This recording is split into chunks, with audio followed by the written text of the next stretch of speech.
All right. Welcome to another edition of That's a Good Cup of Joe, Constitution Edition. All right. So we are up to Federalist Papers number 7. All right.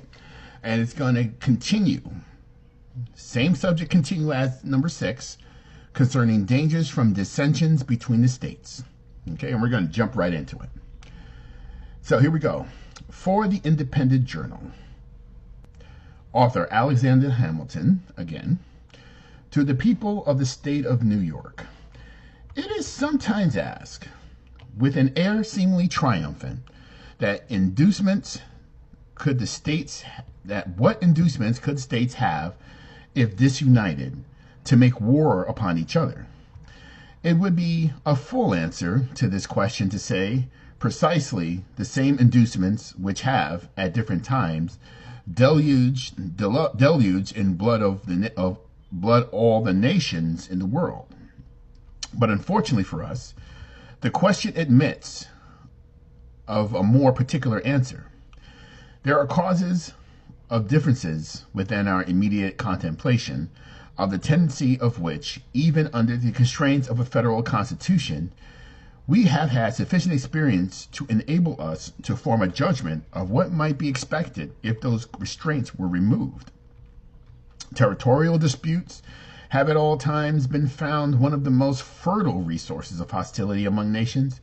Perhaps the greatest portion of wars that have desolated the earth have sprung from this origin. This cause would exist among us in full force. We have a vast tract of unsettled territory within our boundaries of the United States. There still are discord and undecided claims between several of them, and the dissolution of the Union would lay a foundation for similar claims between them all. It is well known that they have heretofore had serious and animated discussions concerning the rights to the lands which are ungranted at the time of the Revolution, and which usually went under the name of the Crown lands.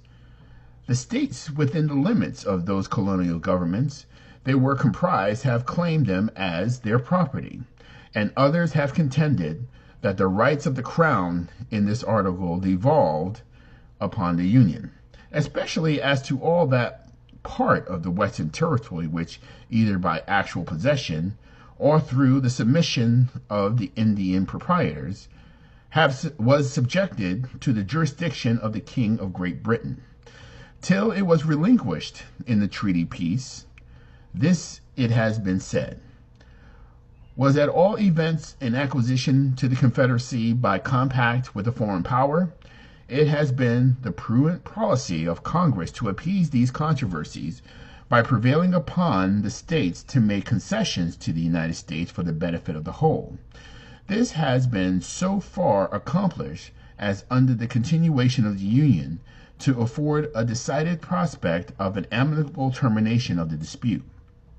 A dismemberment of the Confederacy, however, would revive this dispute and would create others on the same subject. At present, a large part of the vacant Western Territory is, by secession at least, if not by any anterior right, the common property of the Union. If there were at an end the states which made secession on the principle of federal compromise would be apt, when the motive of the grant had ceased, to reclaim the lands as a revision. The other states would not doubt insist on the proportion by right of representation. Their argument would be that a grant once made could not be revoked, and that the justice of the participating in territory acquired or secured by the joint efforts of the Confederacy remained undiminished. If contrary to probability, it should be admitted by all the states that each had a right to share in this common stock. There would still be a difficulty to be surmounted as to the appropriate rule of apportionment. Different principles would be set up by different states for this purpose, and as they would affect the opposite interests of the party, they might not be easily susceptible of a pacific adjustment. In the wide field of Western territory, therefore, we perceive an ample theater for hostile pretensions without any umpire or common judge to interpose between contending parties.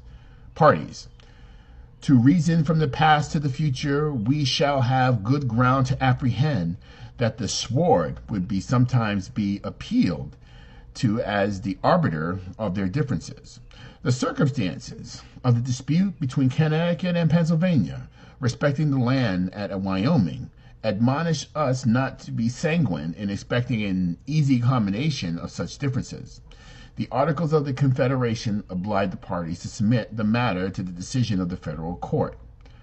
The submission was made, and the court decided in favor of Pennsylvania, but Connecticut gave strong indications of dissatisfaction with that determination, nor did she appear to be entirely resigned to it, till, by negotiating and management, something like an equivalent was found for the loss she supposed herself to have sustained.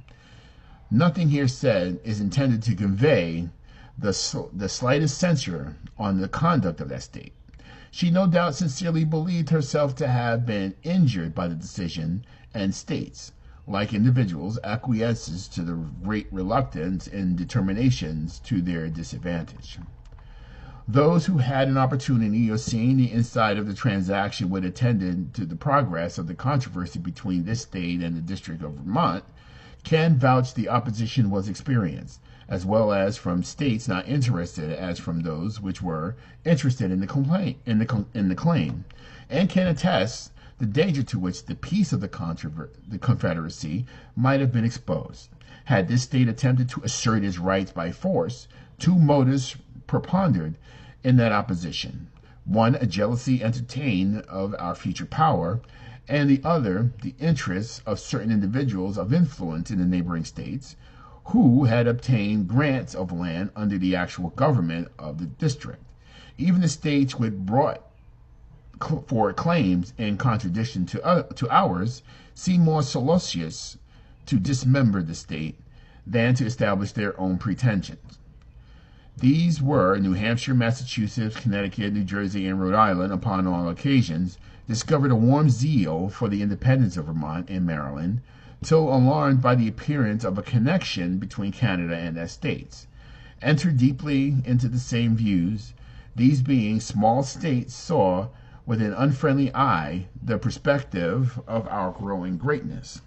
In a review of these transactions, we may trace some of the causes which be likely to embroil the states with each other, if it should be their perpetuous destiny to become disunited. The competitions of commerce would be another fruitful source of contention. The states less favorably circumstanced would be desirous of escaping from the disadvantage of local situations and of sharing in the disadvantage of their more fortunate neighbors. Each state or separate confederacy would pursue a system of commercial policy particular to itself. This would occasion distinctions, preferences, and exclusions, which would beget discontent. The habits of intercourse on the basis of equal privileges, to which we have been accustomed since the earliest settlement of this country, we give a keener edge to those causes of discontent than they would normally give, independent of their circumstances. We should be ready to dominate injuries, those things which are in reality the justifiable acts of independent sovereignties consulting in distinct interests. The spirit of enterprise which characterizes the commercial part of America has left no occasion of displaying itself unimproved. It is not at all probable that this unbridled spirit will pay much respect to those regulations of trade by which particular states might endeavor to secure exclusive benefits to their own citizens. The infractions of these regulations on one side, the efforts to prevent and repel them on the other, will naturally lead to outrages, and these are reprisals and war. The opportunity which some states would have of rendering others tributary to them by commercial regulations would be impatiently submitted to by the tributary states. The relative situation of New York, Connecticut, and New Jersey would afford an example of this kind. New York, from its necessities of revenue, must lay duties on her importations. A great part of these duties must be paid by the inhabitants of the two other states in the capacity of customers of what we import. New York would neither be willing nor able to forego this advantage.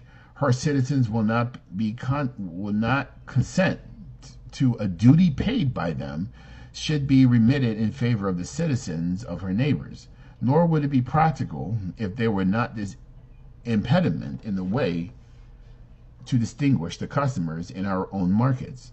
Will Connecticut and New Jersey long submit to be taxed by New York for inclusive benefit?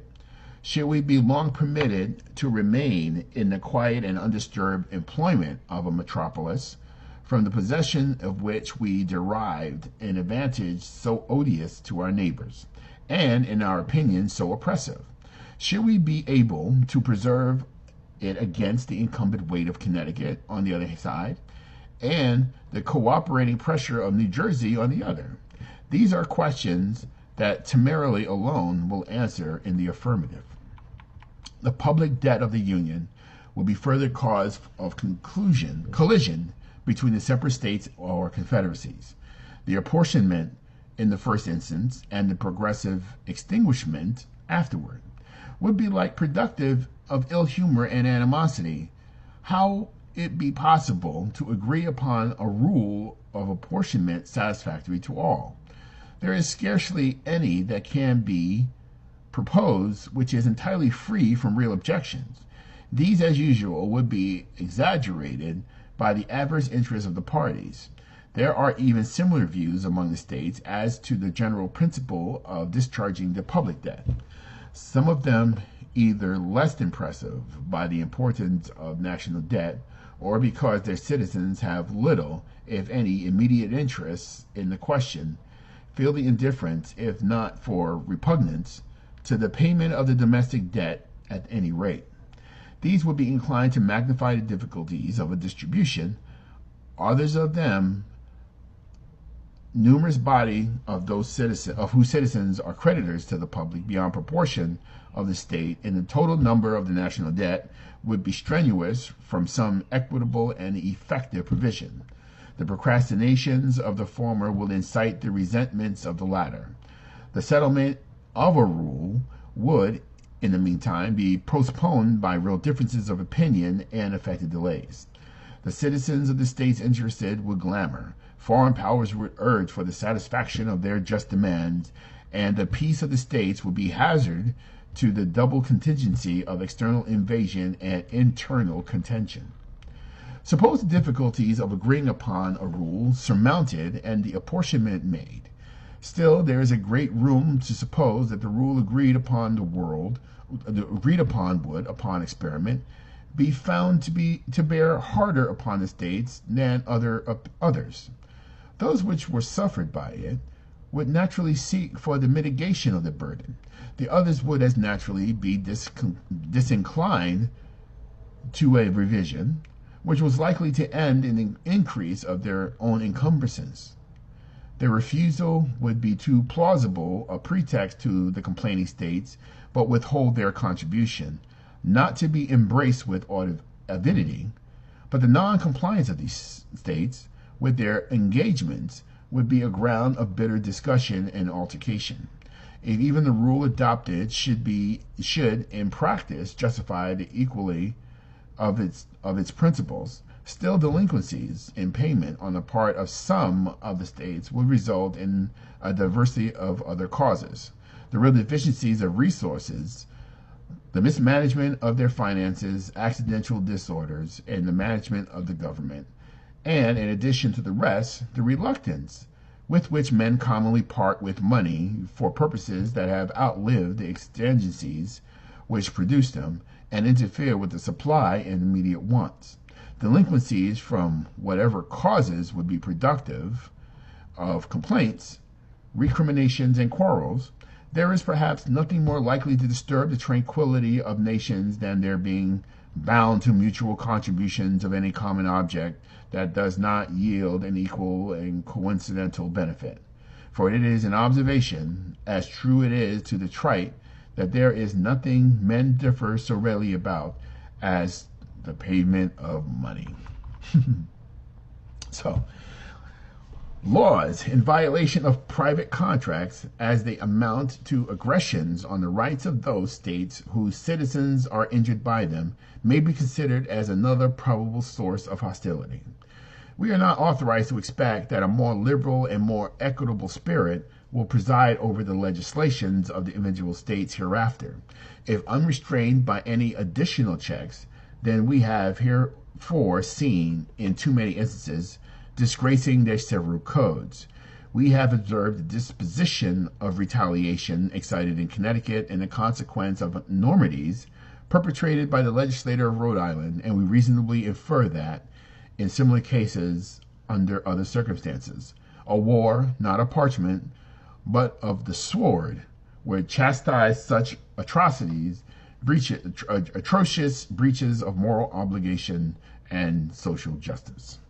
The probability of incompatible alliances between the different states or confederacies and different foreign nations, and the effects of this situation upon the peace of the whole, have been sufficiently unfolded in some of the preceding papers.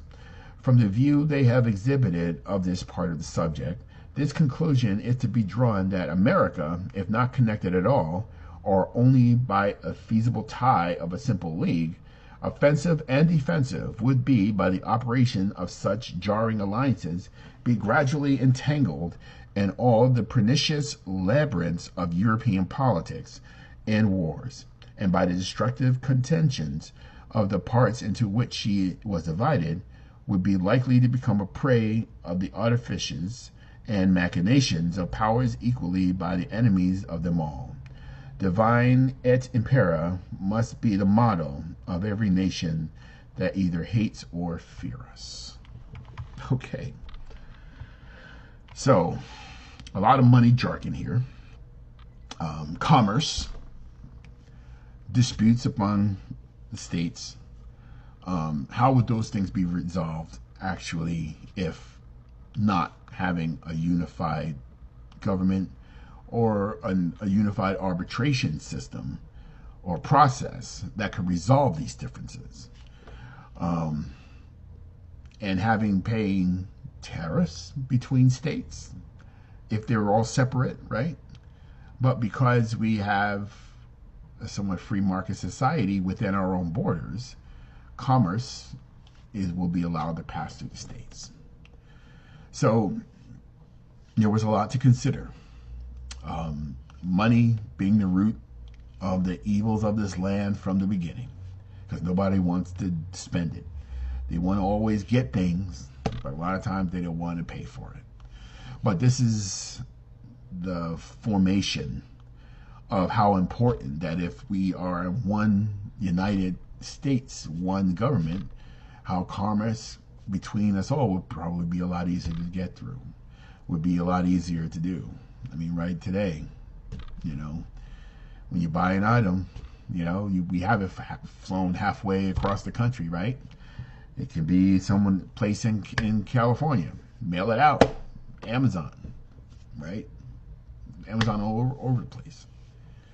So a way that, by creating this united government, united country, certain hostilities and things can be avoided. And within a federal judicial system, any type of grievances can be taken care of, can be resolved. It's all part. Everything working together. Understanding each other. Know my neighbor, right? Working together to make sure that we're getting what we will like, getting what we need, and doing what we can to get purchases done between our borders. We have something somebody else in another state would appreciate, would need. Commerce facilitates that. the things that we can do if we work together. Like I said, this is what I see when I read it. Another argument in our means of getting our government, getting our country to work together.